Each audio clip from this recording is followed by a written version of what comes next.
Good afternoon, everybody. My name is Adam Wagner, and I'm a barrister here at Doughty Street Chambers.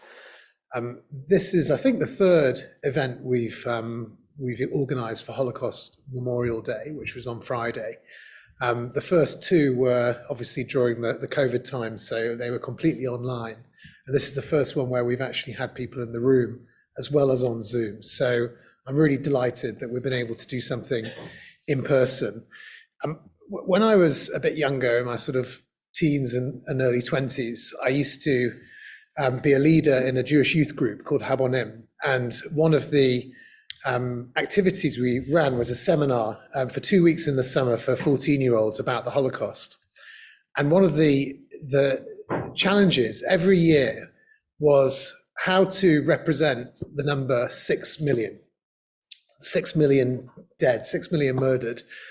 It's such a huge number, and it almost becomes meaningless when you talk about it like that. And we had all sorts of, being quite young, we had all sorts of creative ways of doing it. We used matchsticks one year where we put together 6 million matchsticks, or close enough. We tried with different we used football stadia, pictures of football stadia. We tried all sorts of different ways.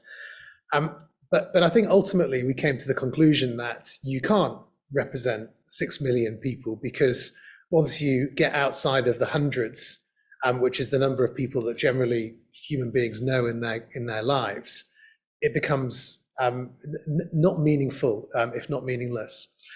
And I think that the answer, in fact, is to start at the beginning, start from one, and tell the individual stories, and then it's up to each individual to try and empathize and try and understand that. And that's why I think that Holocaust Memorial Day worldwide has chosen the theme this year of ordinary people.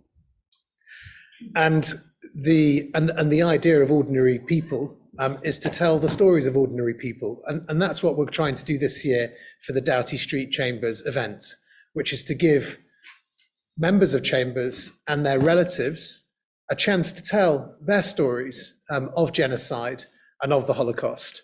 And it's as simple as that. I asked who would like to tell their stories, and the people who you're about to hear from responded.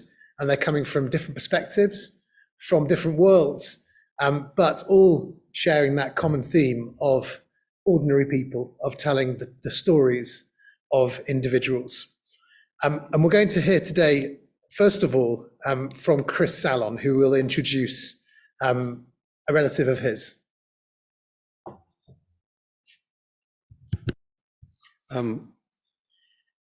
In May of last year, my wife Jackie, her two of her sisters, her brother John Gould Rubin, other members of the family, and I traveled to Vienna. And it was there that we inaugurated a stone of remembrance. It's known as the Steiner der Erinnerung, which is installed in the pavement outside the apartment building where Jackie's grandparents, Lana and Jakob Bleich, had lived for most of their married lives. Flat 7 sits on the first floor of Hangasse 18 in the 9th district, a typical and unassuming fin de siècle building in a respectable middle-class area of the city. As you'll hear, Lana and Jakob perished in the Holocaust, whereas their only child, Gretel, mother to Jackie and her 4 siblings, managed to escape. Gretel's death in 2014 acted as a trigger to search for more information about Lana and Jakob's lives and the circumstances leading to their deaths. Jackie discovered an organization called the Jewish Welcome Service, Vienna, whose diligence and research were responsible for the discovery of many facts and access to many records. This has provided us with an elaborate but incomplete jigsaw, which we've tried to piece together over the last 6 years. Jackie also made contact with the Stones of Remembrance Association, whose aim is to keep alive, through these memorials, the memory of Jewish inhabitants of Vienna murdered in the Holocaust. On the 31st of May, 2022, along with members of other survivors' families, we gathered outside Jacob and Lana's apartment, where John gave an address to their memory. I'm honored and delighted to introduce you to John, who from New York will give that speech again. Thank you, Chris, and thank you all. My mother, Gretel Bleich Rubin, the sole child of the couple whose lives we commemorate today, Lana Horosowski Bleich and Jakob Bleich, loved her childhood. She said so often and passionately. It is important to remember that the gruesome slaughter history compels us to recall, not erase, the flourishing and joyful lives that so many Jews, like my grandparents and my mother, enjoyed here in Vienna. Lives filled with the opportunity for excellence, lives complicated by the balance of aspiration and struggle, virtue and turpitude, love and despair. Lives of citizens free to aspire, struggle, succeed, and fail. Jews like my grandparents and my mother lived happy, sad, simple, and complicated lives, like citizens in any city, until they were no longer allowed to do so. Our knowledge of the biographies of my grandparents is patchy, somewhat anecdotal, and does not reach back terribly far, but that is not unusual for Jews, as persecution is not an aid to record keeping. My grandmother, Lana, was born on June 19th, 1887 in the town of Grozmost, district of Zokiev, which was part of Galicia, then a part of the Austro-Hungarian Empire, but returned to Poland in 1918. We know little about how her family arrived in Vienna, but we do know that they had a business selling postcards, the most successful commercial example of which I have in an ornate frame, which depicts a wild circle of peasant dancers around a roaring fire in what appears to be a rustic inn, a portrait my mother displayed and which we, her children, chidingly referred to as the Dancing Fools. Lana was, according to my mother, a music lover and singer, dedicatedly bourgeois, invested in good values, dress, and behavior. She insisted my mother take classes in proper manners and social skills, which she, in turn, resented, preferring to march in the Wienerwald, surrounded by her fellow Bund members, fighting the Nazi youth with chains and knives, the scars from which she gloried in displaying. My grandfather, Jakob Bleich, was born on December 4th, 1884, also in Galicia, but in the district of Hatsiaten in the town of Grubujna. We don't know how his family made its way to the outskirts of Bucharest, Romania, where my mother recounted he grew up on a horse ranch, which was his family's livelihood, and from which he grew into an experienced horseman, which skill allowed him, reputedly, to join the cavalry and be part of the Austro-Hungarian forces of World War I, fighting in Yugoslavia. My mother believed him to have been awarded the Iron Cross Second Class, which she maintained, had he not been Jewish, would have been the Iron Cross First Class. He was a coffee consultant for Julius Meinl, a brand which still exists. The constant smell of coffee roasting throughout her childhood drove my mother to tea, and yet each of her children has had a devoted personal coffee habit, suggesting that love of coffee is either a genetic or geographically bred trait. He was a chess player, bon vivant, raconteur, encouraged my mother's political rebellion, socialist, Zionist group activities, and apparently supported her when she bridled at the bourgeois values her mother advocated. My mother revered him. For all but the first 2 years of my mother's life here in Vienna, and until August 1938, when she fled to Liechtenstein, her parents, Jakob and Lana, lived in this building in apartment 7 on the first floor. They remained here until 10 months after my mother fled Austria, June 6th, 1939, when they were compelled to leave and move into a communal apartment at Obere Donaustrasse in the 2nd district, until 11.5 months later, when they were compelled to move to a more crowded apartment at Heidegasse 424, until 4.5 months later, when they were moved again to Imwert 725, until 1 year and 7 months later, when they were moved to number 2 Zwergasse. These moves were to increasingly crowded and smaller apartments, all part of a system of collecting Jews into a progressively more compact ghetto in the 2nd district. 4 months, 1.5 weeks later, on September 11th, 1942, they left the last address on Zwergasse and were taken or compelled to report to a nearby school, the Bundesgymnasium at number 2 Kleine Speelgasse, where they were held for 2 days. My grandfather was 58, my grandmother 55. They were accustomed to cleanliness, proper dress, and decorum. How did they live crowded into the school for 2 days with, we have to assume, all or a portion of the 1,000 others of this among the last group of Viennese Jews being prepared for deportation? This account of my grandparents' forced moves and the one that follows of the transport to their death constitute the most information and the most specific details we have about anything in their lives.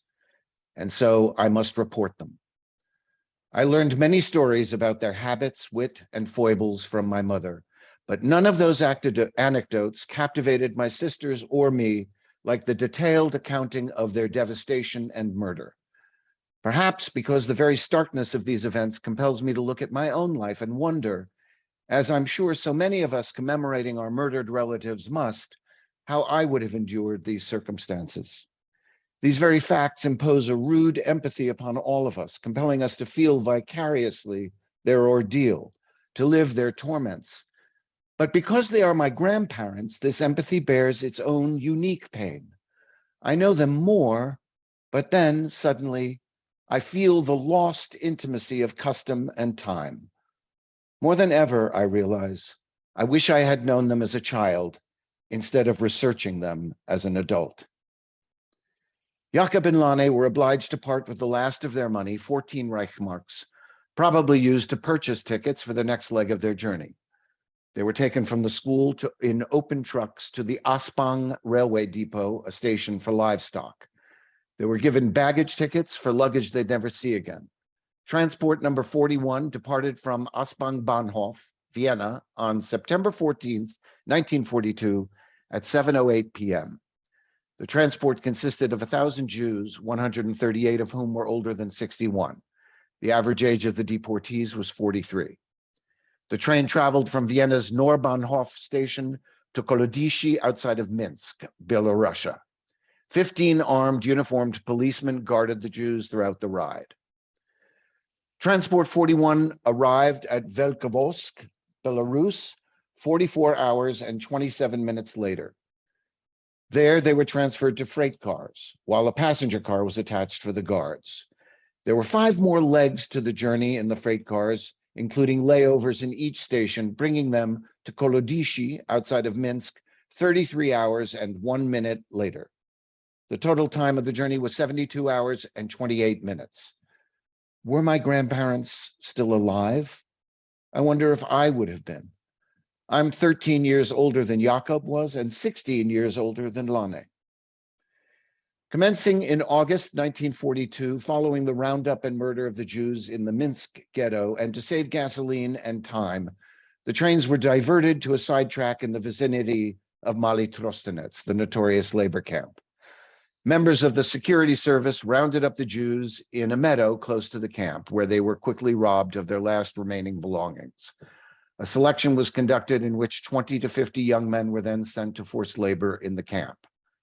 The remaining Jews on this transport were brought directly to open pits in the Blagoveshchina forest, where they were then shot to death by the Waffen-SS.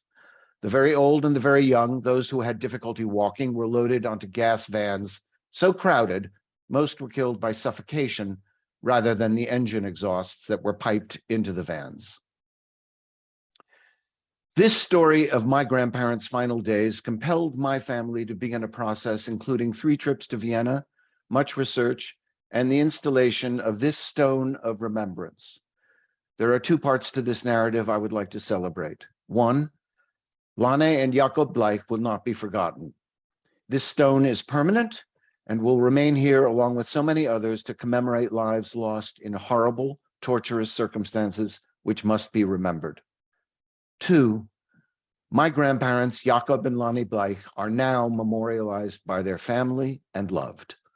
They are part of our flesh and bones and the blood that runs within each of us. They are me, my 4 sisters, all of our children and grandchildren forever. All my siblings, many of their children and their children's children have applied for Austrian citizenship. My son and I were the first to succeed, and I can happily report that we entered this country yesterday as Austrians. Ich bin Österreicher. My mother said often and emphatically of our lives in the US, never, ever believe that you are more secure here than I was in Vienna. There is no shortage of irony in the fact that my family seeks a secure future from growing dangers we fear in the United States through citizenship in Austria, the very country my mother fled to save her life. I hope this commemoration today, while celebrating the lives of my grandparents, fortifies our alarm for the future. For their efforts, I wish to thank the Jewish Welcome Service, Vienna, and the Stones of Remembrance. And to my grandparents, we say, we wish we had known you. We are profoundly sorry for what you endured. And most importantly, we will never forget. Thank you. Thank you, John, and to Chris for bringing that story to us. Next, we're going to hear from Patrick O'Connor, KC, who is sitting to my left.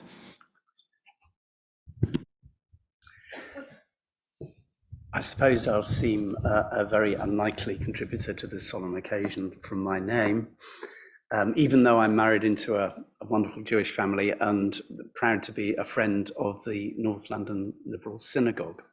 But it's for a more serious reason that I'm an unlikely contributor.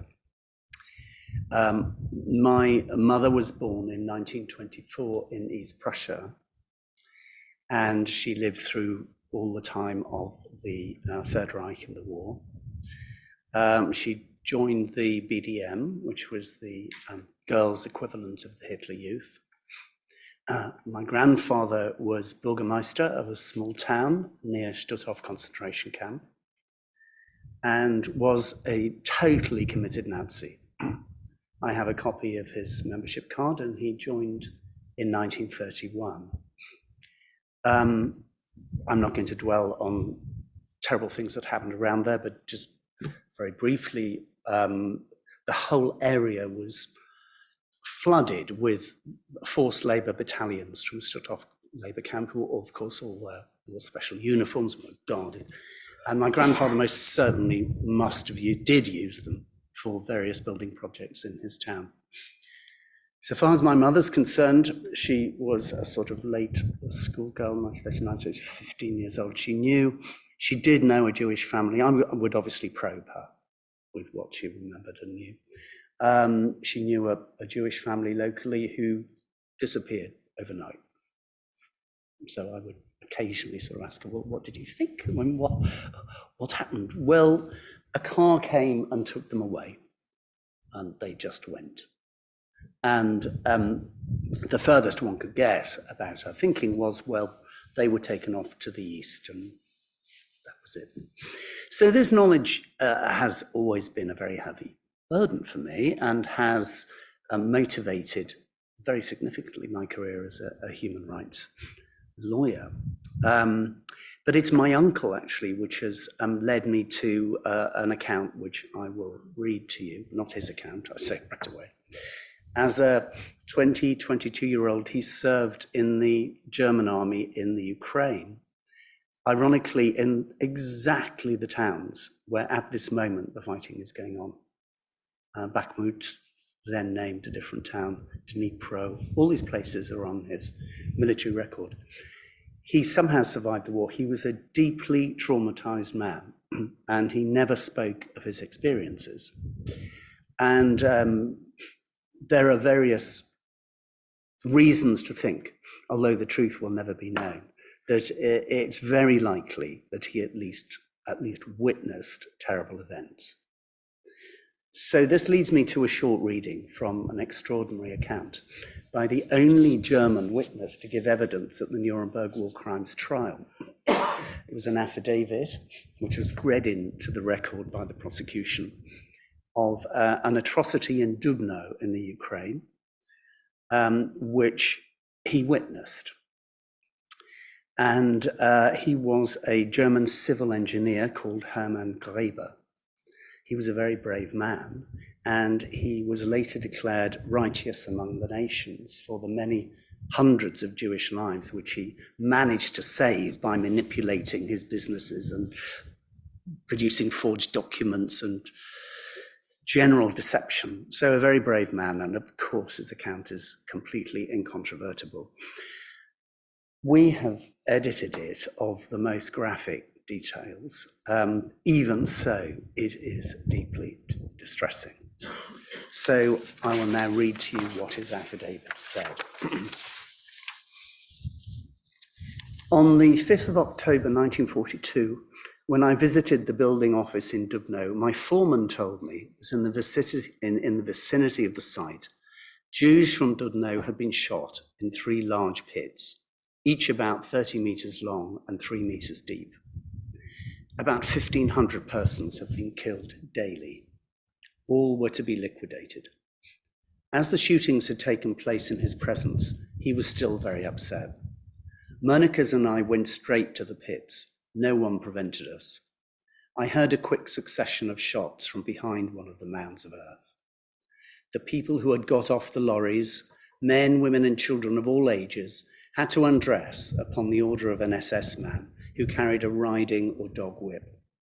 They had to put their clothes on separate piles of shoes, top clothing and underclothing. I saw a heap of shoes that must have contained 800 to 1,000 pairs, great piles of clothes and undergarments. Without screaming or weeping, these people undressed, stood in family groups, kissed each other and said farewells, and waited for a sign from another SS man who stood near the pit, also with a whip in his hand. During the 15 minutes that I stood near the pit, I did not hear anyone complain or beg for mercy. I watched a family of about 8, a man and a woman, both about 50, with their children, aged about 1, 8, and 10, and 2 grown-up daughters of about 20 to 24. An old woman with snow-white hair was holding this 1-year-old child in her arms and singing and tickling it. The child was cooing with delight. The parents were looking on with tears in their eyes.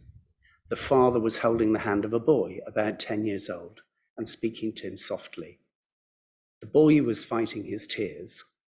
The father pointed towards the sky.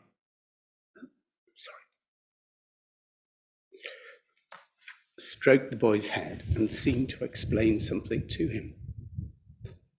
Thank you.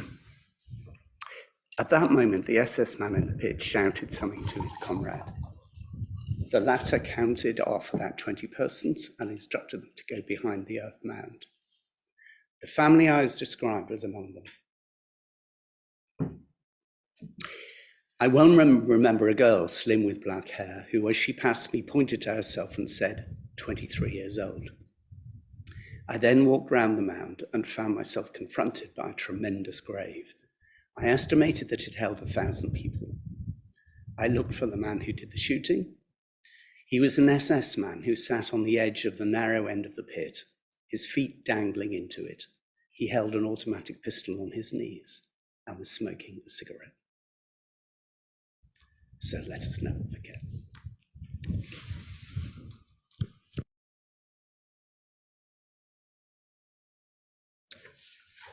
Next, we're going to hear from Ben Cooper, King's Counsel, who sits at the end of the table. Thank you, everyone. So I was hoping to be introducing my mother, Lili Lion, today, to have her speak about her German Jewish grandfather, Alexander Lion. She's not ultimately able to attend. She's caring for my father, and so I'll be speaking on her behalf. Her grandfather, Alexander Lion, was a doctor and then a senior physician for the German army in the First World War. He was arrested for treason in 1938, interrogated by the Gestapo, and stood trial in Berlin under the Nuremberg Laws. He was ultimately convicted of supporting and continuing a forbidden organization, namely the German Boy Scouts movement, which he founded and tried to keep going after its prohibition. His is a story of survival he went into hiding in Bavaria with the help of a local German mayor who offered him refuge and hid him and his wife in the attic. We also want to remember his brother, Richard Lion, and his wife, Beatrice Strassburger, who both died in Bergen-Belsen concentration camp in 1944, and his sister, who died in may pronounce this wrongly, Vught concentration camp in Holland on the 2nd of May, 1943. And just to echo some of what came before me, that there has been something of a process of learning about, of my mother in particular, learning about her family's past. She was unable to stay in Germany. Her father had a very difficult life in Italy in what followed, but she has more recently been visited by a German Boy Scout who arrives regularly in Wimbledon in his shorts and has been researching his book about my great-grandfather, and regularly now is a regular house guest, and he's been helping inform us as to our family's past, and wrote this book from which some of the photos come. And I think Richard is kindly going to be showing some of the photos which my mother was going to be speaking to. And so the story starts with his life as a military doctor, and we have here another Iron Cross, also not a first-class Iron Cross, but a second-class Iron Cross, which you can see he's wearing in his uniform. So at the outbreak of the First World War, he became the head physician at a field hospital where he treated the wounded on the front lines, and for that he was awarded this Prussian Iron Cross Class 2. In 1915, he became the head physician of the 2nd Royal Bavarian Division, where he served in Lens and again rescued wounded soldiers from the battlefield, and for which he received the Bavarian Merit Cross. There's many other medals, including one for saving a drowning boy, which I won't list all of, but his last military rank was General Oberarzt, or senior physician in the German army. He went on to practice as a doctor in Oberhof and to become, later in his life, the chief of the German Red Cross in Goethe.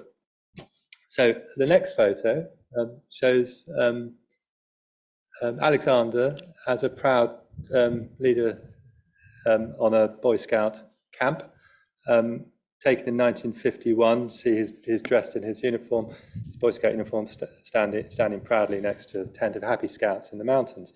So the background here is that during a study tour in 1909 of England, he spent 3 days in London meeting Baden-Powell and decided to bring the movement back to Germany. And so he wrote a book called Das Pfadfinderbuch, or the Scouting Book. And it was this work that later led to his arrest. So he was, before the 30s, a victim of anti-Semitic public attacks, and was publicly humiliated in the national German press with his depiction in an anti-Semitic caricature. It was General von Jacobi who subjected him to these attacks and accused him of lacking support for his country, king, and religion. And he created this anti-Semitic cartoon mocking him, which played on his Jewish birth, and changed Jungensport in Feld und Wald, youth sports in field and forest, which was what he was trying to promote, to Judensport in Wald and Feld, Jews sport in forest and field. And so under the Nuremberg laws, he was his citizenship was removed. He was formally classified as a Jew. He could no longer practice as a doctor with the implementation of the Berufsverbot policy forbidding his work and profession, and he was forced to close his private practice. He had his passport stamped with a J for Jude, and his name was changed. He managed to move to Italy in 1935, between 1935 and 37, from where he wrote letters to his Boy Scout colleagues in Austria. These and other letters were later found and led to his arrest. In 1937, he had tried to emigrate to Palestine as a missionary doctor, but his passport at this point was removed and he was unable to travel. So in 1938, when after the Anschluss, the Gestapo found his incriminating letters, which sparked a wave of arrests among the scouts.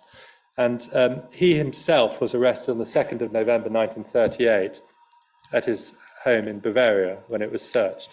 And the incriminating letters written by him to his colleagues in Austria, which expressed his desire to continue the Scouts movement, resulted in his lengthy interrogations. He was taken to Munich by the Gestapo, and then on the 19th November 38 to Berlin to the Gestapo headquarters. There he was put on trial and held in Moabit prison in Berlin, where he suffered ill treatment.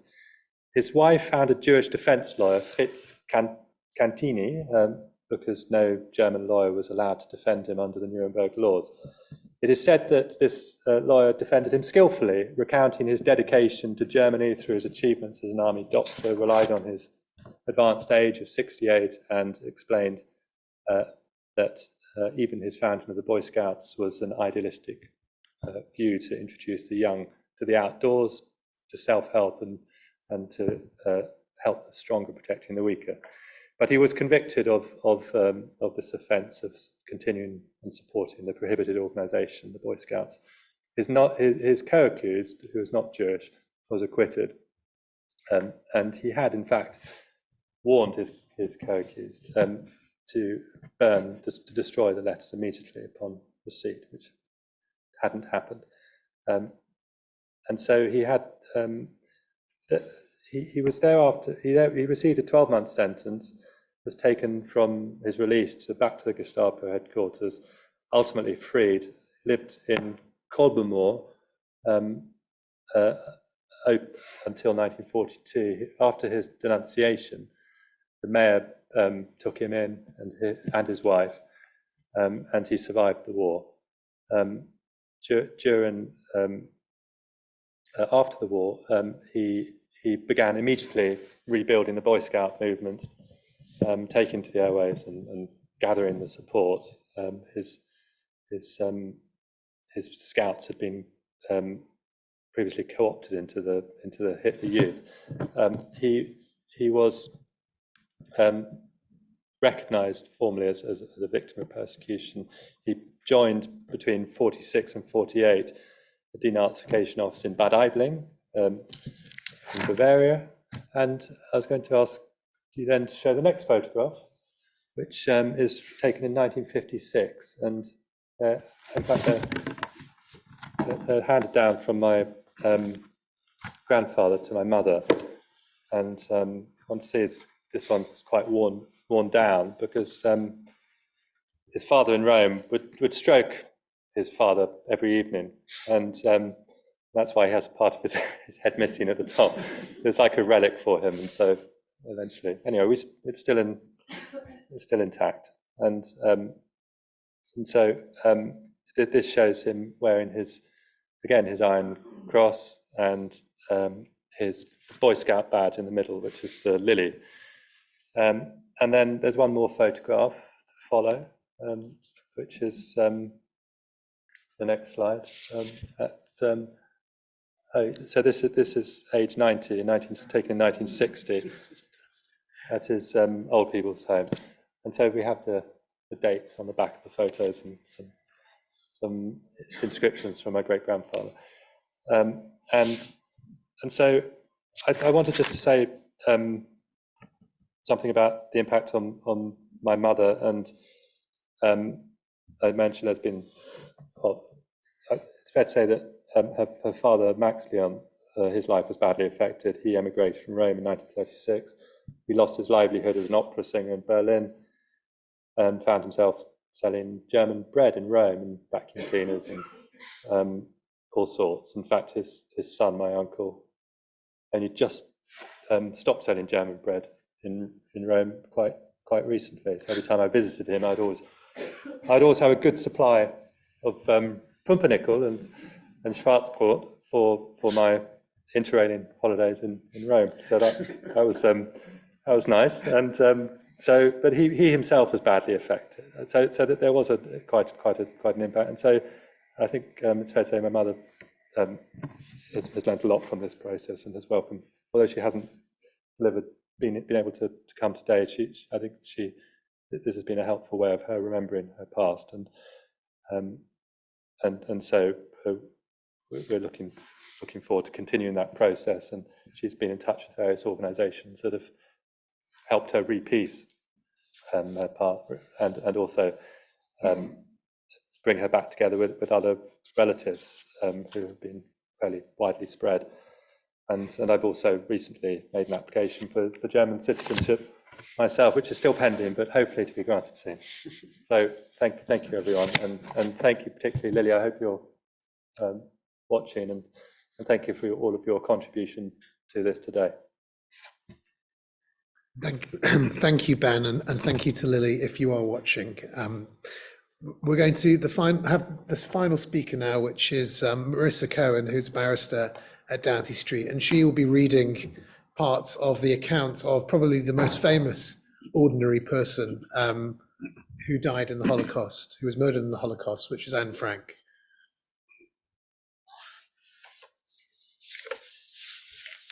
Hello everybody. I'm sorry I can't be with you in person today, but thank you for joining us for this year's event for Holocaust Memorial Day. I wanted to read from Anne Frank's diary because she was, as many others, and in keeping with this year's theme, an ordinary person. She was just an ordinary teenage girl keeping a diary.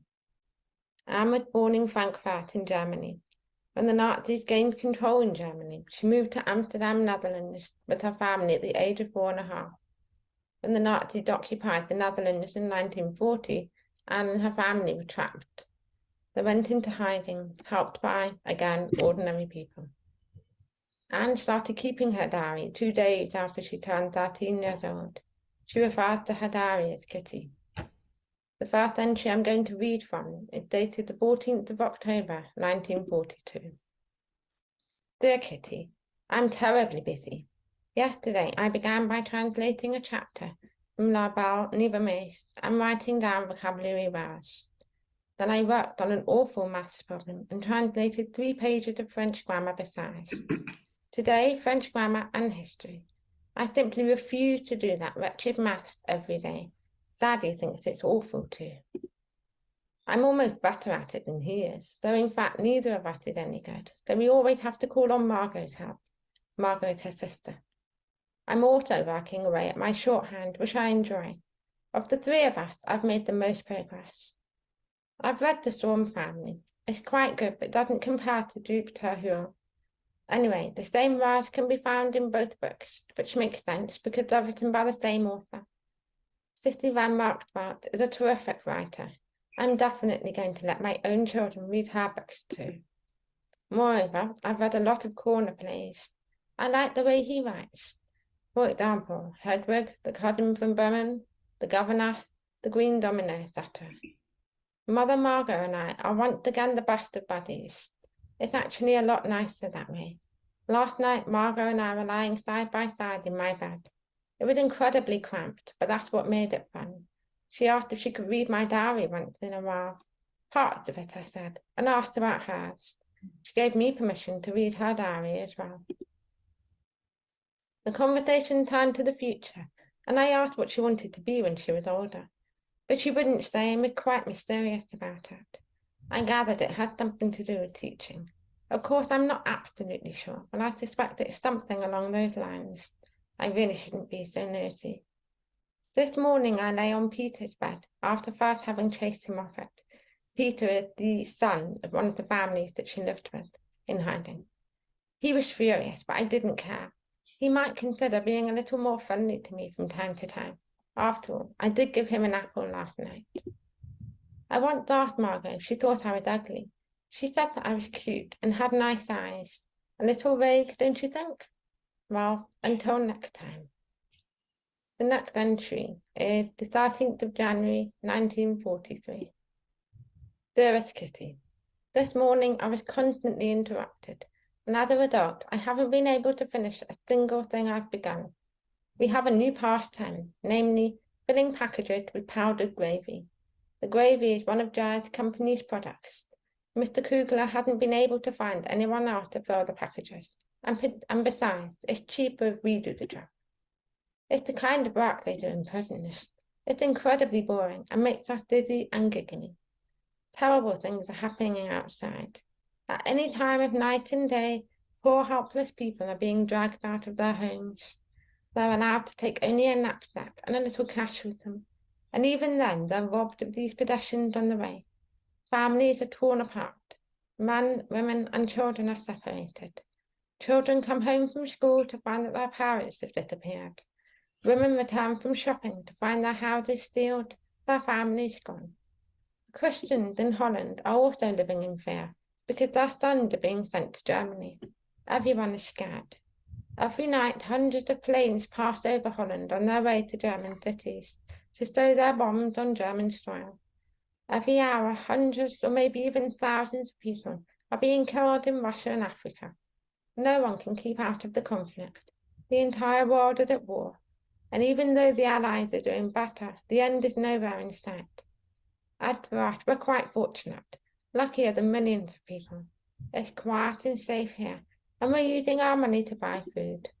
We're so selfish that we talk about after the war and look forward to new clothes and shoes, when actually we should be saving every penny to help others when the war is over, to salvage whatever we can. The children in this neighbourhood run around in thin shirts and wooden shoes. They have no coats, no caps, no stockings, and no one to help them. Gnawing on a carrot to still their hunger pangs, they walk from their cold houses through cold streets to an even colder classroom. Things have gotten so bad in Holland that hordes of children stop passers-by in the streets to beg for a piece of bread. I could spend hours telling you about the suffering the war has brought, but I'd only make myself more miserable. All we can do is wait as calmly as possible for it to end. Jews and Christians alike are waiting, the whole world is waiting, and many are waiting for death. The next entry is 11th of July, 1943. Dear Kitty, to get back to the subject of child rearing for the umpteenth time, let me tell you I'm doing my best to be helpful, friendly and kind, and to do all I can to keep the rain of rebuke down to a light drizzle. It's not easy trying to behave like a model child with people you can't stand, especially when you don't mean a word of it. I can see that a little hypocrisy gets me a lot further than my old method of saying exactly what I think, even though no one ever asked my opinion or cared one way or another. Of course, I often forget my role and find it impossible to curb my anger when they're unfair, so that they spend the next month saying the most impertinent girl in the world. Don't you think I'm to be pitied sometimes? It's a good thing I'm not the grouchy type, because then I might become sour and bad-tempered. I can usually see the humorous side of their scoldings, but it's easier when somebody else is being raked over the coals. Further, I've decided, after a great deal of thought, to drop the shorthand. First, so that I have more time for my other subjects, and second, because of my eyes. That's a sad story. I've become very nearsighted and should have had glasses ages ago. Won't I look like a dope? But as you know, people in hiding can't. Yesterday, all anyone here could talk about was Anne's eyes, because Mother had suggested I go to the ophthalmologist with Miss Kleinman. Just hearing this made my knees weak, since it's no small matter, going outside. Just think of it, walking down the street. I can't imagine it. I was petrified at first and then glad. But it's not as simple as all that. The various authorities who had to approve such a step were unable to reach a quick decision. They first had to carefully weigh all the difficulties and risks, so Miep was ready to set off immediately with me in tow. In the meantime, I'd taken my grey coat from the closet, but it was so small it looked as if it might have belonged to my little sister. Miep was one of the people who helped Anne and her family. We lowered the hem, but I still couldn't button it. I'm really curious to see what they decide, only I don't think they'll ever work out a plan, because the British have landed in Sicily and Father's all set for a quick finish. Bap, another person who helped Anne and her family. Bap's been giving Margot and me a lot of office work to do. It makes us both feel important, and it's a big help to her. Anyone can file letters and make entries in a sales book, but read it with remarkable accuracy. Miep has so much to carry, she looks like a pack mule. She goes forth nearly every day to scrounge up vegetables and then bicycles back with her purchases in large shopping bags. She's also the one who brings 5 library books with her every Saturday. We long for Saturdays because that means books. We're like a bunch of little kids with a present. Ordinary people don't know how much books can mean to someone who's cooped up. Our only diversions are reading, studying, and listening to the radio. Yours, Anne. The next entry I'm going to read from is actually Anne's last entry, dated the 1st of August 1944. Dearest Kitty, a bundle of contradictions was the end of my previous letter, and it's the beginning of this one. Can you please tell me exactly what a bundle of contradictions is? What does contradiction mean? Like so many words, it can be interpreted in 2 ways. Contradiction imposed from without and one imposed from within. The former means not accepting other people's opinions, always knowing best, having the last word. In short, all those unpleasant traits for which I'm known. The latter, for which I'm not known, is my own secret. As I've told you many times, I'm split in 2. One side contains my exuberant cheerfulness, my flippancy, my joy in life, and above all, my ability to appreciate the lighter side of things. By that I mean not finding anything wrong with flirtations, a kiss, an embrace, an off-colour joke. This side of me is usually lying in wait to ambush the other one, which is much purer, deeper, and finer. No one knows Anne's better side, and that's why most people can't stand me. Or I can be an amusing clown for an afternoon, but after that everyone's had enough of me to last a month. Actually, I'm what a romantic movie is to a profound thinker, a mere diversion, a comic interlude, something that is soon forgotten. Not bad, but not particularly good either. I hate having to tell you this, but why shouldn't I admit it when I know it's true? My lighter, more superficial side will always steal a march on the deeper side, and therefore always win. You can't imagine how often I've tried to push away this Anne, which is only half of what is known as Anne, to beat her down, hide her. But it doesn't work, and I know why. I'm afraid that people who know me as I usually am will discover I have another side, a better and finer side. I'm afraid they'll mock me, think I'm ridiculous and sentimental, and not take me seriously. I'm used to not being taken seriously, but only the light-hearted Anne is used to it, and can put up with it. The deeper Anne is too weak. If I force the good Anne into the spotlight for even 15 minutes, she shuts up like a clam the moment she's called upon to speak, and lets Anne number 1 do the talking. Before I realise it, she's disappeared. So the nice Anne is never seen in company. She's never made a single appearance, though she almost always takes the stage when I'm alone. I know exactly how I'd like to be, how I am on the inside. But unfortunately, I'm only like that with myself. And perhaps that's why, no, I'm sure that's the reason why, I think of myself as happy on the inside, and other people think I'm happy on the outside. I'm guided by the pure Anne within, but on the outside I'm nothing but a frolicsome little goat tugging at its tether. As I've told you, what I say is not what I feel, which is why I have a reputation for being boy crazy, as well as a flirt, a smart aleck, and a reader of romances. The happy-go-lucky Anne laughs, gives a flippant reply, shrugs her shoulders, and pretends she doesn't give a damn. The quiet Anne reacts in just the opposite way. If I'm being completely honest, I'll have to admit that it does matter to me, that I'm trying very hard to change myself, but that I'm always up against a more powerful enemy. A voice within me is sobbing. You see, that's what's become of you. You're surrounded by negative opinions, dismayed looks, and mocking faces, people who dislike you, and all because you don't listen to the advice of your own better half. Believe me, I'd like to listen, but it doesn't work, because if I'm quiet and serious, everyone thinks I'm putting on a new act, and I have to save myself for the joke.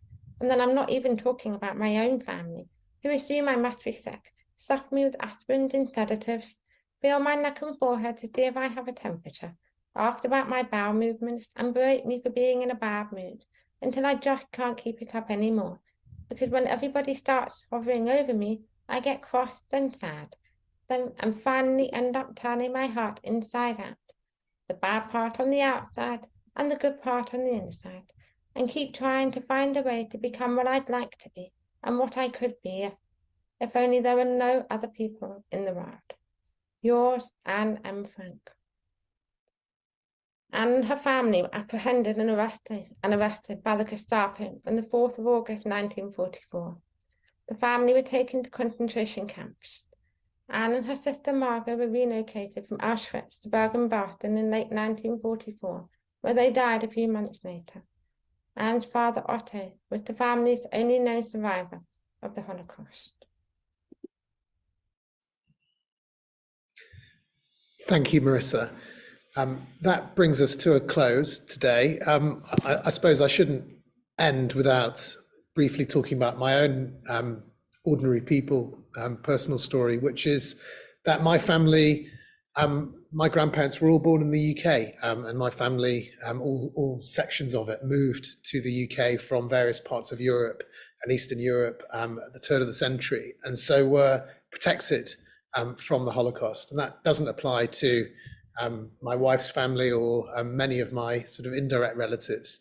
But I always sit through events like this, or just, lots of times I think about the Holocaust on an almost daily basis, and think how fortunate I am to have been, and my family were, to have been protected in this country. Because if there had been a different outcome to the war, they would have been first against the wall, and I would not have been here today to run this event or be in the privileged position of being able to work in the work that I do and organize events such as this. We often say in relation to the Holocaust, never forget and never again. And those are two sides of the same coin, as far as I'm concerned. It's only by remembering, and by remembering those individual stories, that we can understand to some extent what happened, and we can remember, and we can learn lessons to make sure that this kind of brutality and murder and the kinds of sad stories that we've heard today do not happen again. And unfortunately, that's not been possible after the Holocaust. That genocide happened again. It happens on a fairly regular basis still. And I suppose all we can do is do our best as ordinary people to try and work against that.